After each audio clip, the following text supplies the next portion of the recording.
Pandian store சீரியலில் today எபிசோடில் வீட்டில் எல்லாருமே வந்து இப்போ வெளியே போகலாம் அப்படின்ற மாதிரி ஃபிக்ஸ் பண்ணுறாங்க. அதுக்கடுத்ததாக கோமதியும் மீனாவும் ரொம்பவே சந்தோஷமாக இருக்காங்க. நாளைக்கு வெளியில் போகலாம், வெளியே பிடிச்சது எல்லாமே சாப்பிட்லாம் அப்படின்னு சொல்லிட்டு. அதுக்கடுத்ததான் இந்த சைடு வந்து பார்த்திங்கன்னா நம்ம கதிர் இருந்துட்டு முத்துவேலை கூட்டிக்கிட்டு ரெஸ்டாரண்ட்டுக்கு வராங்க.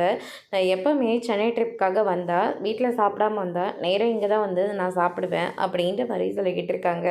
எனக்கெல்லாம் சாப்பிட வேண்டாம் அப்படின்ற மாதிரி முத்துவேல் வந்து சொன்ன உடனே, ஏன் நீங்கள் வீட்டில் எது சாப்பிட்டு வந்துட்டிங்களா? அதெல்லாம் ஒன்றும் இல்லை, எனக்கு ஏதோ சாப்பிட்ணுன்னு தோணலை அப்படின்ற மாதிரி சொல்லிக்கிட்டு இருக்காங்க. முதல்ல சாப்பிட்டு தெம்பாக இருங்க, மற்றதெல்லாம் நம்ம அப்புறமா பார்த்துக்கலாம் அப்படின்னு சொல்லிட்டு நம்ம கதிர் வந்து சொல்லிக்கிட்டு முத்துவேலுக்காக சப்பாத்தியும் ஒரு ஜூஸும் வந்து ஆர்டர் பண்ணி கொடுக்குறாங்க.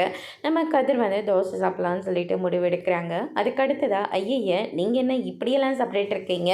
நீங்கள் இருக்கிற ஆளுக்கும் ஹைட்டுக்கும் வெயிட்டுக்கும் நீங்கள் நிறைய எல்லாம் சாப்பிடுவீங்கன்னு நினச்சேன். நீங்கள் என்னடனாக்க கிளி கொத்துற மாதிரி கொத்திக்கிட்டு உட்காந்துக்கிட்டு இருக்கீங்க. நான் எப்போவுமே அப்படி தான் சாப்பிடுவேன். இதுக்கு முன்னெல்லாம் நிறைய சாப்பிட்டுட்டு தான் இருந்தேன்.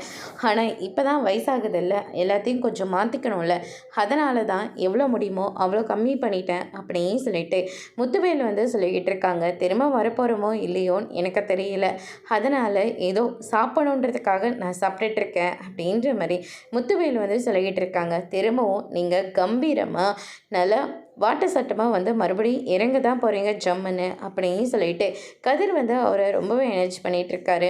எங்கள் அம்மா சொல்லியிருக்காங்க, நீங்கள் ஜிம்முக்கெல்லாம் போவீங்களா? ஜிம்முக்கெல்லாம் போக மாட்டேன், ஜிம்மில் இருக்கிற எல்லா பொருளும் நம்ம வீட்டிலே இருக்குது, வேணுன்ற போது எக்ஸசைஸ் பண்ணிக்கிறதோட சரி அப்படின்ற மாதிரி சொல்லிக்கிட்டு இருக்காங்க. ஓ, அதனால தான் எங்கள் அம்மா சொல்லியிருக்காங்க, நீங்கள் தெருவில் நடந்து போனால் அவ்வளோ கம்பீரமாக இருக்குமா, பார்க்குறவங்க எல்லாருமே ரொம்ப ஆச்சரியமாக பார்ப்பாங்களா.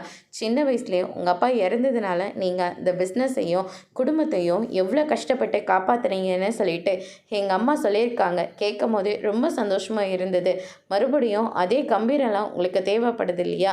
அதனால் நல்லா சாப்பிடுங்க. ட்ரீட்மெண்ட் முடிஞ்சு ரொம்பவே சந்தோஷமாக நீண்ட ஆயுளோட நீங்கள் அங்கே இருக்க தான் போகிறீங்க. ரோட்டில் நடந்து போனால் நீங்கள் ராஜியோட அப்பான்னு சொல்லவே மாட்டாங்க, ராஜியோட அண்ணன் தான் சொல்லுவாங்க அப்படின்ற மாதிரி சொல்லிக்கிட்டு இருக்காங்க.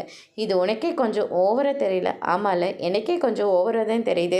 என்ன பண்ணுறது, கொஞ்சம் அட்ஜஸ்ட் பண்ணிக்கோங்க, பேசாமல் முதல்ல சாப்பிடு அப்படின்ற மாதிரி.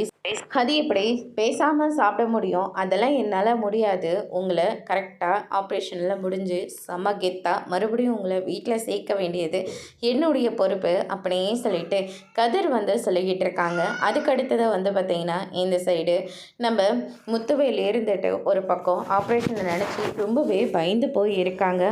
கதிர் இருந்துட்டு, நீங்கள் எதுக்காகவும் பயப்படாதீங்க, உங்களை நல்லபடியாக வீடு கொண்டு வந்து சேர்த்துறது எங்களுடைய பொறுப்பு அப்படின்னு சொல்லிட்டு நம்ம கதிர் வந்து சொல்லிக்கிட்டு இருக்காங்க. அதுக்கடுத்ததாக வந்து பார்த்திங்கன்னா இந்த சைடு நம்ம மீனா ராஜி இருந்துட்டு நம்ம மலரோட லவ் ஸ்டோரியை கேட்டு ரொம்பவே சந்தோஷமாக இருக்காங்க. சுரேஷ் வந்ததுனால நான் அவங்களுடைய அண்ணியை சமைக்க சொல்கிறாங்க.